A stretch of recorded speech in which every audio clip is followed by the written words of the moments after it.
Hi, everybody. I'm James from Crumbling Keep. And I'm Mustafa, patiently waiting. Met Mustafa when I was working on the first edition of Marching Order. Yes.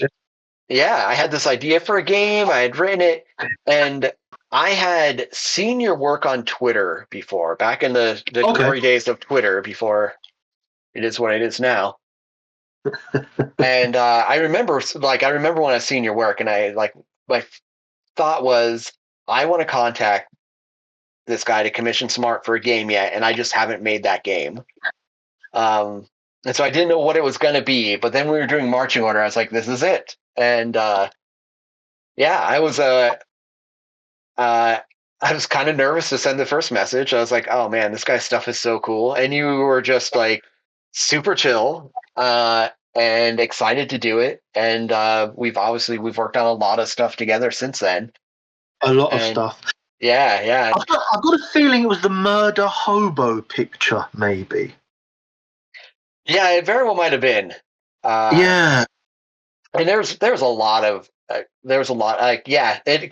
after I saw your stuff on Twitter, like I would see it in other things that I would like back on Kickstarter and get it, and I started to recognize like, oh, this is a Mustafa piece. Yeah, so it built up for a while. So hey, with all of the tech nonsense aside, how you doing tonight? Well, this morning I'm doing good, mate. I'm doing good. I just had a lesson before talking to you, and I've not got another one until 2:00. So just chilling out between lessons, chatting with you, fine folk. And Mustafa is calling us in from across the world, in Japan. Yes, I'm in kind of the armpit of Japan. I live in a city called Yokkaichi, and its biggest claim to fame is that it has its own form of asthma. Whoa, winning. Amazing. Yeah, Yokkaichi asthma. When the trains used to pass through the city and the doors would open to let people on and off, the train conductor would announce, please hold your nose for 5 seconds. It was that bad, apparently, back in the day. Wow. Well, I'm glad they cleaned it up enough that folks don't have to hold their nose on the train anymore. No, it's much, much better now. So Mustafa and I chatted when we were going to set up this interview, and we have a little game for you all. We have 2 truths and a lie about Mustafa.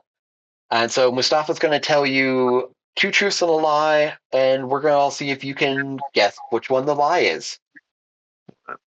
So, anyone who knows me knows I love to cook and I absolutely love to eat, but there are some things that I just do not eat. So here are your 3 statements. I do not eat fruit.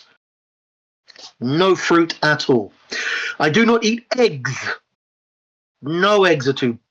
Boiled, poached, scrambled, whatever. Don't go near them. The third one, I do not eat raw fish. Now, living in Japan, this is a difficulty because the whole island is full of the stuff. One of those is true. No, sorry, 2 of those are true. One of those is a lie. This is great because, like, I don't know which one is a lie either.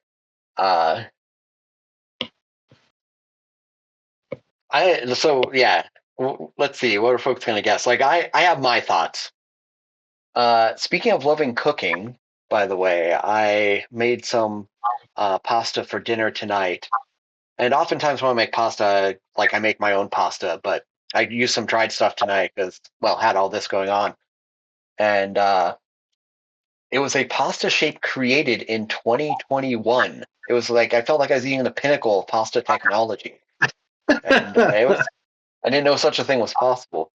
Okay, so what do we got? We got fruit. We got raw fish. We got fruit. So we got 2 fruits, 1 raw fish. I'm going to guess the egg thing myself, and because I think I'm going to guess it's the egg thing, and it's a texture issue. All right, what do you got? What are the true ones? The 2 true ones, I do not eat eggs and I do not eat fruit. Okay, so the fish is a lie. You do eat fish. I eat raw fish, in by the bucket load. You could stick me behind an aquarium glass door and just lob it at me. I love it. Just like the seals, really. Like yeah, literally. Fruit. The last time I ate a piece of fruit was in 1998 was the last time I ate a piece of fruit. I remember it. It was a pink grapefruit. It was absolutely disgusting, but I had to eat it because I was a guest at someone's house. Eggs. The last time I ate an egg would have been probably about 37 years ago. So what if they're in like baked goods? Like what if a cookie has egg in it? Does that work? I can't taste it. I can't smell it. I'm fine. Okay. Yeah. Yeah. When I was a kid, I had really weak knees, and my dad was worried, so he took me to the doctor. And the doctor said, "Your son's got a protein deficiency." So my dad's next question was, "Well, what's a good source of protein, doctor?" The doctor said, "Eggs, sir, eggs." So my dad took him at his word and force fed me eggs, for many, many years after. And as a result, the smell of one is enough to make me retch. And then fruit, it's just the texture of it. It's cold, it's wet, it's slimy. Fruit juice is great. Do not go near fruit. Just cannot stomach it. Okay. So it's not the taste; it's the like the pulpy action. Huh? The pulp, the rind, the whole bloody thing. Cool. Oh, I feel like I learned something new today. You did, yeah. Okay, so let's break into the good stuff here. I have some questions for you, Mhm. and a lot of these I don't know the answer to, so this is going to be great. Okay, so question number one: I want to know what your villain origin story is. So I know you're a war gamer at heart, and I've Mhm. seen a lot of your minis. We've talked extensively about skirmish games. How did you get into it? What was your first game? How did you wander into it? So initially, it would have been fighting fantasy books. I don't know if they were such a big thing in America. You guys had your choose your own adventure books. Yeah, I don't think they were Similar as big thing. as fighting fantasy books, but they Yeah, certainly were known. yeah. We had so fighting fantasy. They were written by Steve Jackson and Ian Livingston. Um, there's two Steve Jacksons. There's the American one and the British one. In America, Steve Jackson is the guy who made Ogre and all the card games, Car Wars. Steve Jackson and Ian Livingston are the two guys who started Games Workshop in the would have been early '80s. So they wrote a series of fighting fantasy books where you're the hero and you've got to roll dice and turn to the right page and try to find the treasure, kill the baddie, whatever it is. That would have been my initial foray into role play games. Then, of course, Hero Quest from Milton Bradley was the gateway of many, many people, I would imagine. Indeed. Yeah, I mean, that was brilliant. But the thing that really cemented it for me was White Dwarf magazine. So it would have been 1989, and I walked into W.H. Smith's, which was like a high street news agents, and on the top shelf, well, not the top shelf, just below the top shelf, they had an issue of White Dwarf, and it was on the front cover. It was a Deathwing Terminator captain painted by Wayne England. And I saw the picture and I thought, wow, what is this? Grabbed it off the shelf, had a flick through, and I saw it had some painted Hero Quest miniatures, painted miniatures from the Talisman board game. But then it also had these things called Space Marines and Eldar in it. And I was like, oh, Jesus, what are these? And yeah, I mean, it was just downhill from there, really. Never looked back. Yeah, we were talking a little earlier about like everyone's first games and first editions of D&D and whatnot, and I can definitely remember how when I was first getting into the hobby, how evocative the art was. Like how much I would just like flip through the book and stare at the pictures, and it definitely got me into the art on different things. Got me into different parts of the hobby for sure. Absolutely, absolutely. If you've got a book where the writing is kind of mediocre but the artwork is amazing, you're still going to flick through it. But if it's a really well written book but the artwork's kind of subpar, you're much less likely to go back to it. I think it's got to be very true. visually captivating. Yeah. Yeah, and I think I personally think it's cool that you started off with fighting fantasy, especially because of your work on marching order.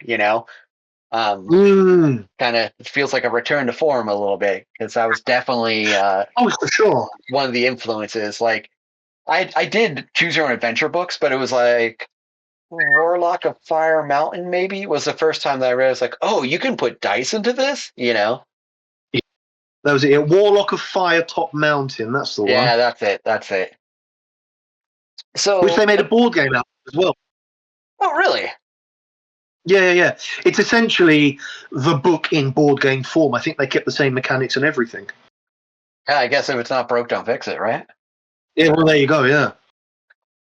Okay, so we know a little bit about your early gaming, like what got you into it. Mhm. How did you start doing fantasy art? Like, do you remember when you started drawing and what drew you into that? And then bonus question, like how did it go from those beginnings, that hobby? Like how did you start doing it? How did you start working in the industry? Right. Well, my uncle, my dad's youngest brother, was a huge collector of Marvel comic books back in the day. And he was a member of the Friends of Old Marvel fan club. So my dad used to tease him and call him Special Agent Foom for Friends of Old Marvel. And as he got older and I started growing up, he gave me a load of old comics. So that was kind of my introduction to, line art and like kind of science fiction, fantasy, superhero art. Yeah. So that really, that got me into drawing. So I think I probably started, doodling, drawing pictures around 3 or 4 years old. And then getting into things like fighting fantasy books or 2000 AD, Judge Dredd, steered my artwork in that style and that direction. And then discovering White Dwarf, picking up the original Rogue Trader Warhammer 40k rule set. It's full of loads and loads of fantastic black and white art as well. So that, again, pushed me in that direction stylistically. But as for moving from it being a hobby to a job, there's a group on Facebook. It's called the Old Hammer Community. And one night, I think I was just sitting down on the sofa having a beer, and I fancied doing a sketch, and I drew a Chaos Warrior, with the big horned helmets and a double-handed battle axe. Yeah.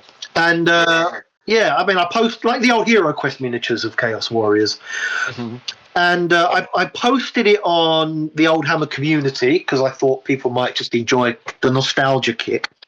And there's a guy on there called Alex Bates. He's he's from Alaska, and he's got his own miniatures and role-play game company called Forge of Ice. Does lovely range of miniatures, really great pulpy kind of Conan-esque, role-play game style books. And he asked me if I took commissions. I said, yeah. And then he commissioned me to do some really small, like thumbnail sketches for some of his advertising. And from there, a couple of small indie miniature manufacturers got in touch with me, and then from there I moved on to role play games, but I really don't remember the first role play game I drew for. Yeah, I don't remember how I made that leap from miniatures to role play games, but role play is the bulk of my work now. I mean, But you yeah, have no, such a great escape, style for yeah. it. And Thank you. it makes sense that maybe you don't remember that exact transition because you've been very prolific. You're in a lot of places, you know. Yeah, yeah. No, I generally have a pretty high turnout, but yeah, oh God, I'm gonna have to go back through old Facebook messages now and see if I can figure it out. But that's for another day. Yeah, indeed. Yeah, and Yeah. I one of the things I didn't realize before we started working on this was how much of your influence came from comics, which was kind of cool. Oh yeah, huge. That was definitely my first love. So I know people in America know who Judge Dredd is, but he's not as widely read in the States as he is in the UK. But Judge Dredd used to have a like 5 or 6 panel comic strip that was printed in the Daily Star, which is a newspaper in the UK. And my dad, before he retired, he used to work for London Transport on the subway system, and he was a train engineer. And at the end of the night, when he was inspecting trains, he'd go through and he'd pick up all the old newspapers and bring them home. And I wasn't really interested in the news as a kid, but I loved looking at the comic strips in the newspaper. And one of them being Judge Dredd, that was my first introduction to British comic art, because previously it'd all been Marvel. So that got me into 2000 AD as a result. And that's a very influential, big influence on my artwork for sure. Yeah, and that kind of leads into the next question, pretty well. So, we have hit on this a bit already. You have a really distinct style. It's I see your stuff and I can recognize it. And Right, yeah. there's a few other OSR artists that do as well, but like yours, I don't. Like I said, I see your art and I know it's your art. Right. Can you pinpoint specific artists or works that helped you own your style? Like who inspired So with 2000 AD, it would have been Cam Kennedy. So he did a lot of the Judge Dredd artwork. He did some Flame the Horned God. Lots of heavy black lines, kind of thick shading. So for British comic books, it was him. And then the others were more role play game or miniature games influence. So Gary Chalk was a huge influence on my style.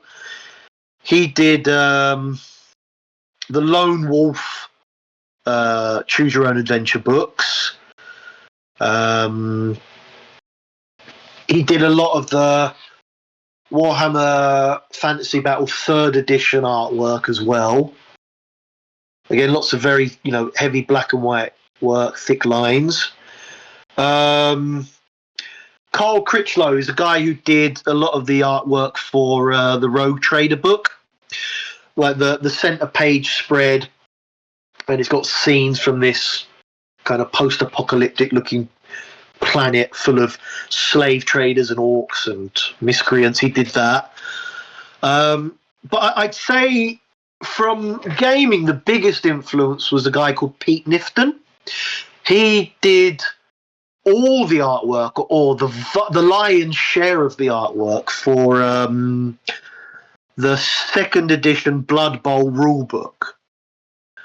And it's absolutely magnificent. I cannot recommend it enough. You could find all the artwork online. There are PDFs of that book. It's well out of date, but well worth an hour of your time just sit down, look at the artwork, absorb it. It's brilliant. Loads of whimsy and charm and character, but these kind of thick, grim black lines and ultra violent. It's fantastic stuff.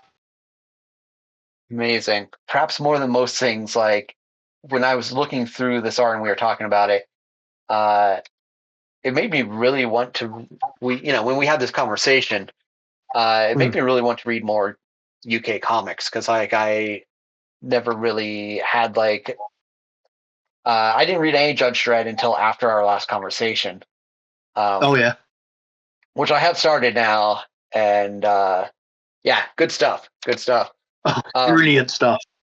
Yeah, it makes me realize like what we missed over here because of the Comics Code Authority. Yeah. Yeah, you were all doing some really good stuff over there. Yeah. Yeah, a lot of these inspirations came from comics as well, which I mentioned earlier, which was kind of surprising to me. Did you ever have a desire to do comics themselves? I always enjoy drawing individual superheroes, but I don't think I've got it in me to do a full comic strip because that goes beyond drawing ability. You're looking at kind of creating scenes, perspectives. I mean, it's almost kind of like cinematography, to be honest. If you want to churn out a really good-looking comic, and that's something I've never really considered. I don't know if that's in my wheelhouse, to be honest. So, if someone had a great idea for a comic and they could offer editorial advice from an art perspective and kind of describe scenes, I might consider it, but I think there are far better people than me to do that kind of thing, to be honest. I mean, that's fair. That's fair. It's I don't know, that's something I'd want to try writing myself personally. Like, it's just different art form altogether. Absolutely, it is. Yeah. Rad. So yeah, I like reading them, love looking at them, but I'm very much a consumer, not a creator when it comes to comics, I think. Are there any comics you're currently reading that you're like, oh, this is good shit? No, I'm not reading anything at the moment, but so my family's been recently. Well, not recently. We've been watching all the Marvel, like the MCU movies in chronological order, and I can't say recently because there's so many of them, so it's taking ages. Yeah, totally. Yeah, I mean it is quite the marathon. And at the moment, we're about 3/4 of the way through Ant-Man and Wasp, the Quantum Mania one. And, I hadn't really noticed before, but a lot of the creature designs and the costume designs are very reminiscent of a French comic artist called Mobius. Oh, interesting. So I've been going back and looking at a lot of his artwork rather than reading anything in particular recently. So Mobius is definitely someone who's worth a look. His art is amazing. Yes, Alan is right. Mobius did draw a good Silver Surfer issue too. He actually did his own version of Iron Man as well, I believe, but I don't know if that was a full comic. Yeah, but I don't know if that was a full comic or just a one-off. Oh, well, there you go. Alan's got a copy of it. But yeah, check out Mobius. Great, yeah. I would really like to see the Silver Surfer. I think that would be an interesting take on it. Yeah, no, his artwork's phenomenal. Kind of very simple lines, but kind of quite delicate and quite detailed in its way. Yeah, great artist. Amazing. Well, I think that's mostly the questions I have. Does anyone else have questions for Mustafa while we're here? Favorite Dread artist? Oh, yeah, could be Cam Kennedy. Yeah, Cam Kennedy or Mike McMahon probably are the two favourites for me. What is your favorite color illustrator and why? Color illustrator. Oh, Simon Bisley. That's an easy one. Yeah, like Yeah, that one you didn't Simon even think Bisley. about. You were ready for that. Well, with a caveat, for comic books, Simon Bisley. For gaming, Paul Bonner. So Simon Bisley did Slain the Horned God, and he also did the Bible as well in comic book form. Wow, that And is a everything. wild mix. Oh yeah. But it's amazing. Everything's painted rather than kind of coloured like a traditional comic. And then Paul Bonner. I mean, if anyone's interested in Warhammer 40k Orcs, Paul Bonner is basically the guy who defined the looks and the background of Orc 40k culture, and his artwork is absolutely stunning. Also, some amazing world building there. Oh Christ, yeah. Do you find black and white art preferable to color stylistically? Oh yeah, every day of the week. Yeah, no, it's just so much more evocative. I think. When I look at kind of the comic book process, and you see the inked pages before they're coloured, I'm like, just stop there. That's enough, guys. You don't need the colour. I just don't really feel the need for it, to be honest, unless it's actually properly, oil painting or watercolor painting. Then that's very different. But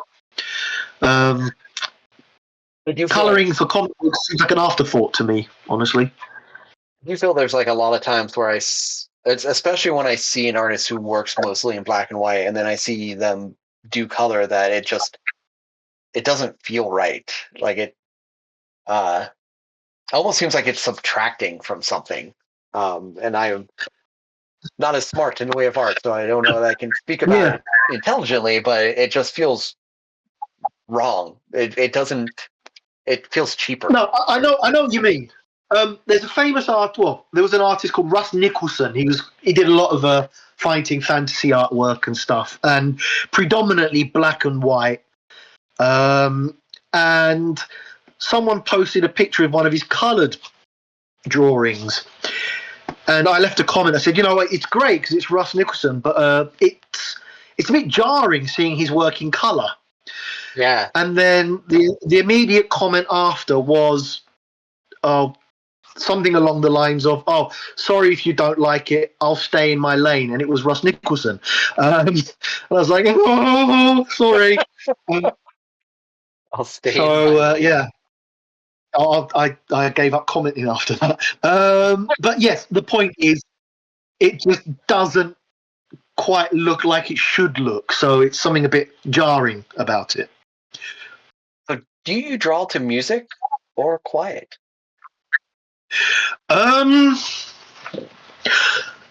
Usually podcasts.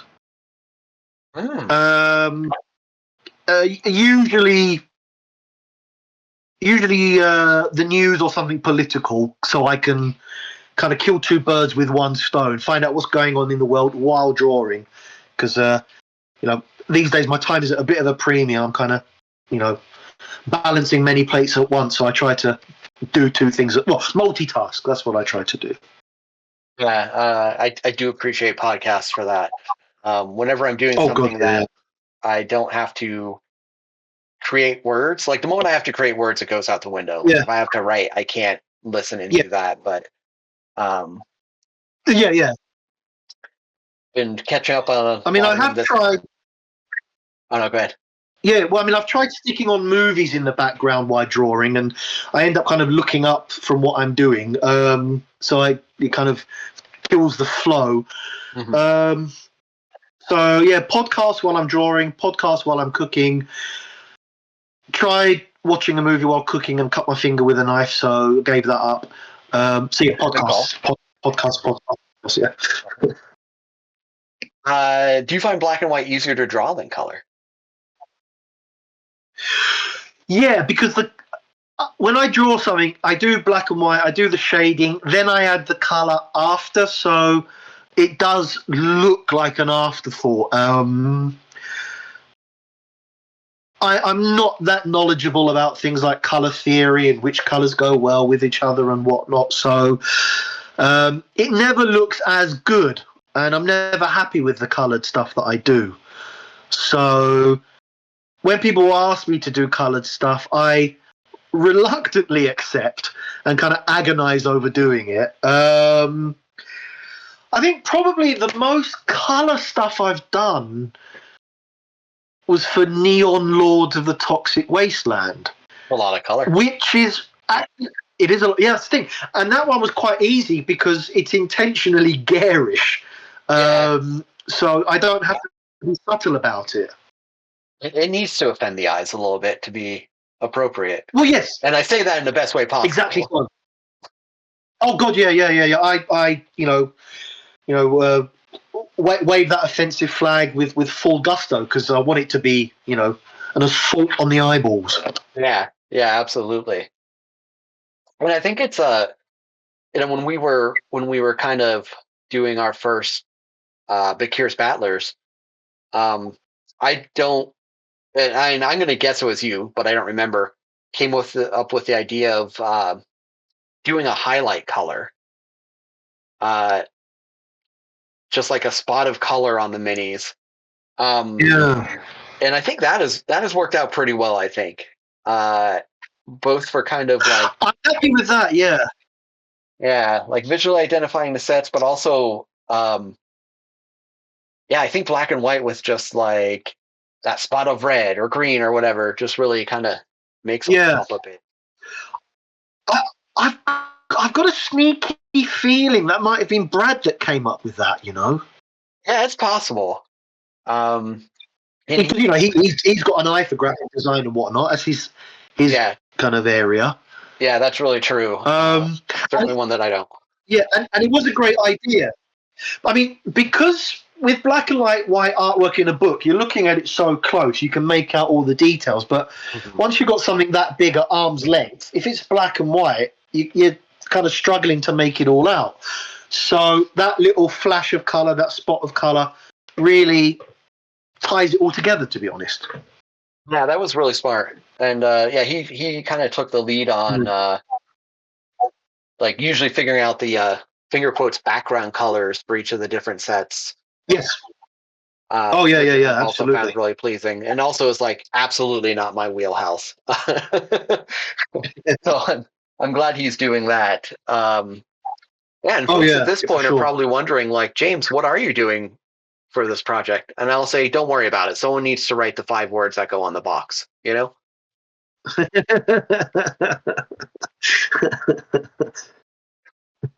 here to make it. But they are good. An amazing 5 words.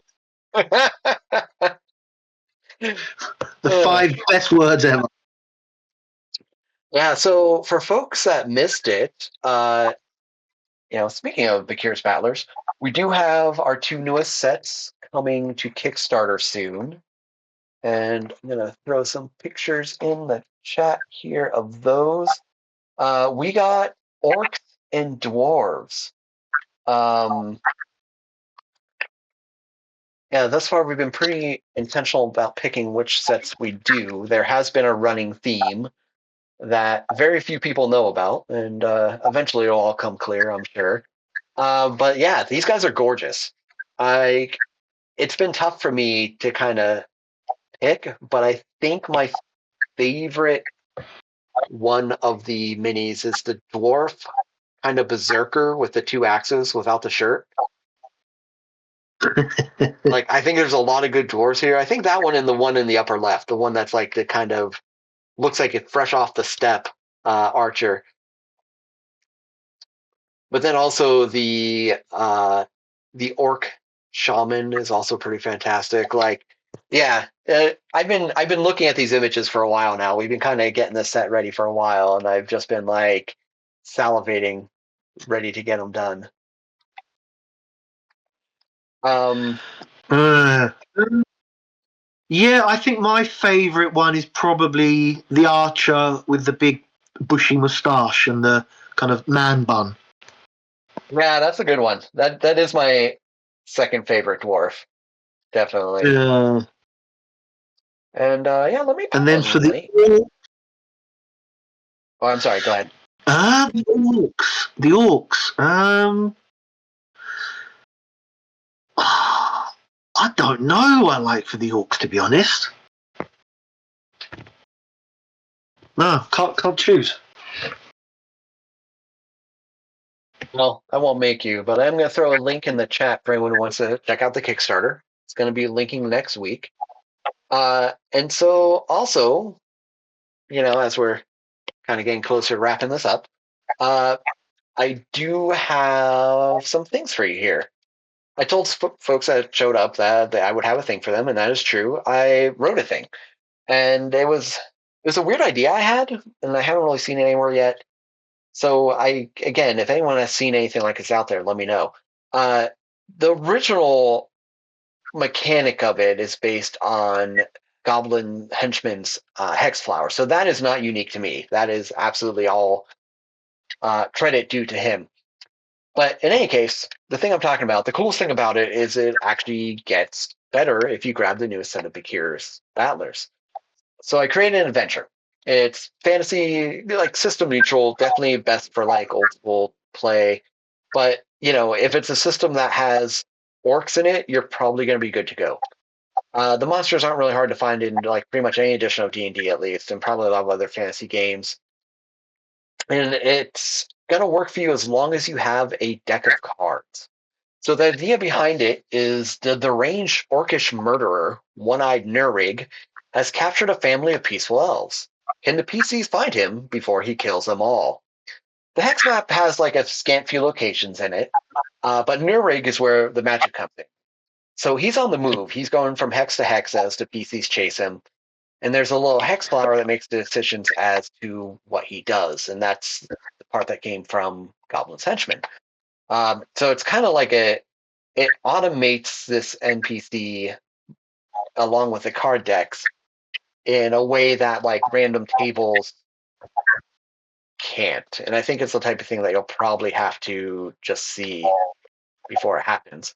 I did have some images to pop up because of the technical difficulties. That's not going to work, but I'm going to put a link in the chat. That is where you can find the adventure. And yeah, there's like card draws for like every time he does a murder, treasures found, and things like that. So the text flower itself kind of directs people to different random tables.